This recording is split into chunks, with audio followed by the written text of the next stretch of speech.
Excellencies, ladies and gentlemen, ECOWAS welcomes the opportunity to brief the Security Council about the political and security situation of West Africa. We are grateful to the United Kingdom's presidency for the invitation. I particularly welcome the opportunity to take the floor just after the SRSG and head of ECOWAS, Minister Simao, with whom I continue to work very closely in the region. Excellencies, ladies and gentlemen, let us remind ourselves about a few features of the sub-region. The 400 million population of the sub-region is made up for the large part by young, ambitious and dynamic people. The youthful population, the fertile land and the natural resources hold considerable promise for the people of West Africa. That promise hinges on governance and security.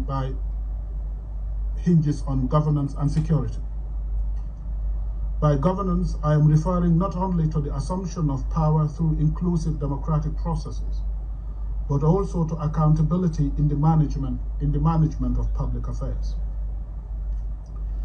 The region's performance on this score needs to be recognized. 12 of the 15 countries have democratically elected governments. 12 have term limits enshrined in their constitutions. And we are confident that this number will increase shortly. Major elections that have taken place in the region this year alone include the presidential, legislative and state elections in Nigeria, Sierra Leone and Guinea-Bissau. The good showing by the opposition in the various countries suggests that democracy is alive in the region. But Excellencies, the region is worried about the resurgence of the military in the political space. The fact that 3 out of the 15 countries of the region are under military rule is indicative of a reversal of the region's democratic gains. For ECOWAS, this is unacceptable, and all the countries must return to constitutional order within the specified time frames. Your support to the transition to constitutional order in all the 3 countries is not only crucial, it is also in our collective interest. Excellencies, the reversal of democratic gains runs parallel to insecurity that West Africa and the Sahel have been facing for some time now. We can spend the whole day talking about the drivers of insecurity in the region, but allow me to single out terrorism, armed rebellion, organized crime, unconstitutional change of government, illegal maritime activities, environmental crisis, and fake news as being key drivers of insecurity in the sub-region. Victims of insecurity, those killed, maimed, and displaced, and those who have lost livelihoods are the subject of conflicting figures. Yet all the figures are indicative of the pain and suffering that insecurity continues to inflict on the people. For example, from January 1st to June 30, 2023, 1,814 incidents of terrorist attacks were recorded in West Africa. These incidents resulted in 4,593 fatalities. 2,725 were recorded in Burkina Faso, 844 in Mali, 211 in Niger, 77 in Nigeria, 70 in Benin, and terrorist attacks in Benin Republic and the Togolese Republic are a stark indication of the expansion of terrorism to littoral states, a situation that poses additional threat to the region.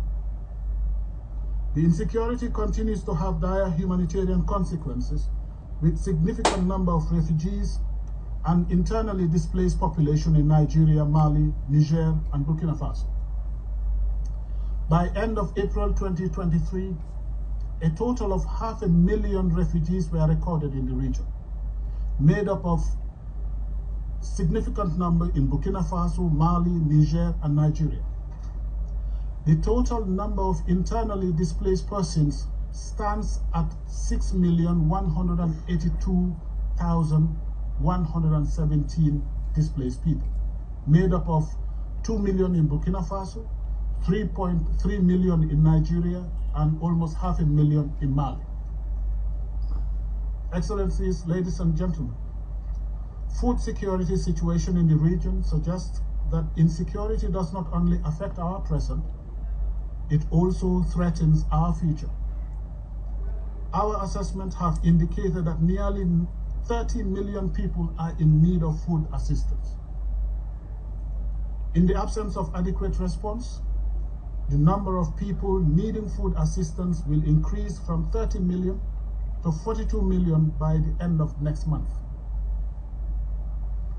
Excellencies, ladies and gentlemen, this is just a snippet of the horrendous impact of insecurity in West Africa. Responses to insecurity in the region have been diverse.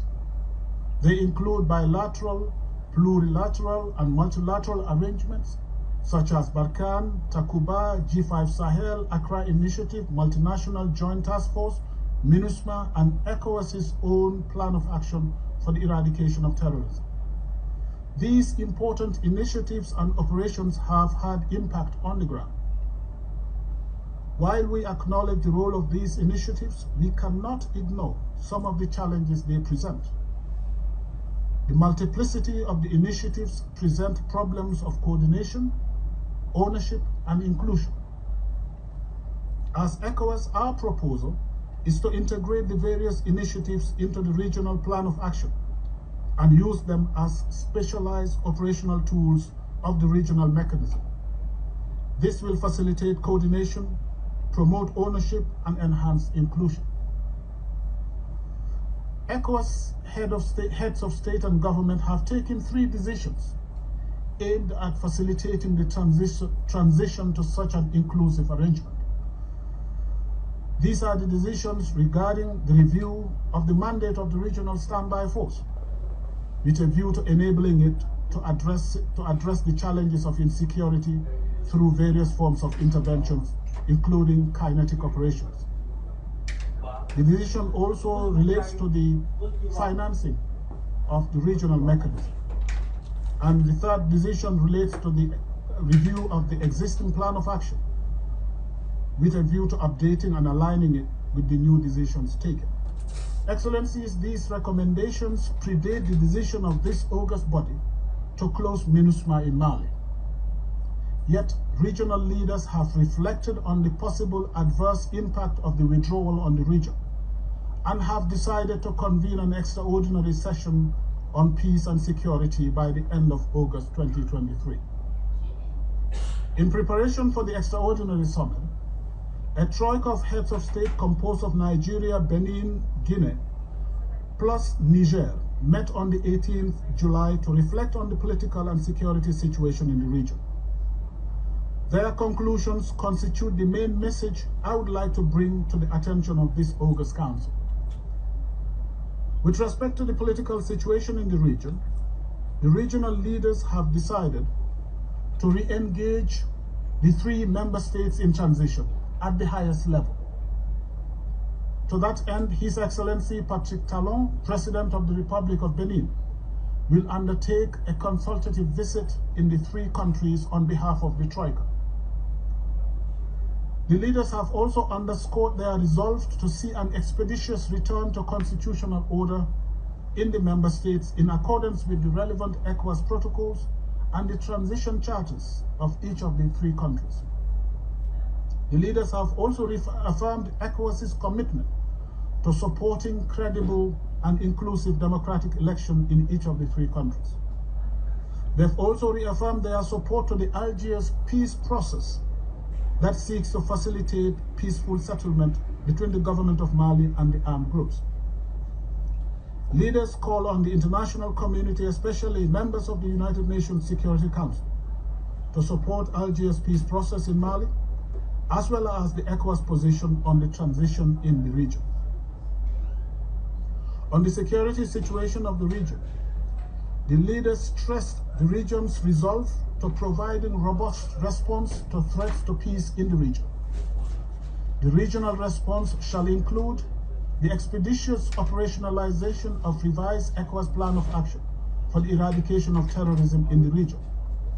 It will also include collaboration with other security initiatives and direct support to member states, including countries in transition, in their fight against terrorism. The leaders reiterate their strong commitment to financing the regional security mechanisms from the region's own resources. Excellencies, the regional resolve does not take away UN Security Council's responsibility in the maintenance of world peace. In this regard, regional leaders reiterate their support for African Union's request for a predictable funding of African-led mission through the assessed contribution.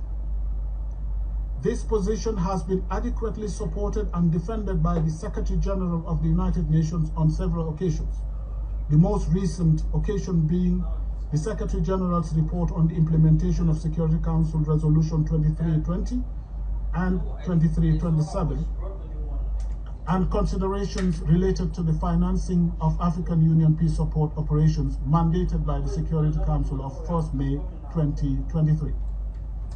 Excellencies, ladies and gentlemen, allow me to conclude this statement with reminders from the Secretary General of the United Nations.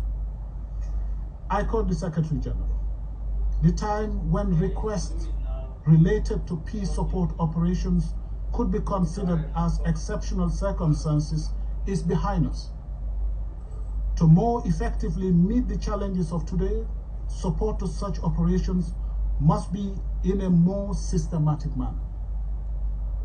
I urge the Security Council to signal its clear support for providing African Union peace support operations with access to United Nations assessed contribution.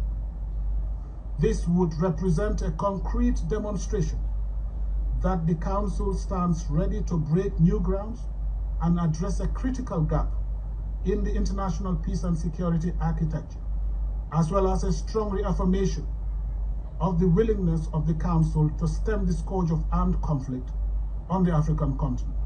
I thank you for your attention.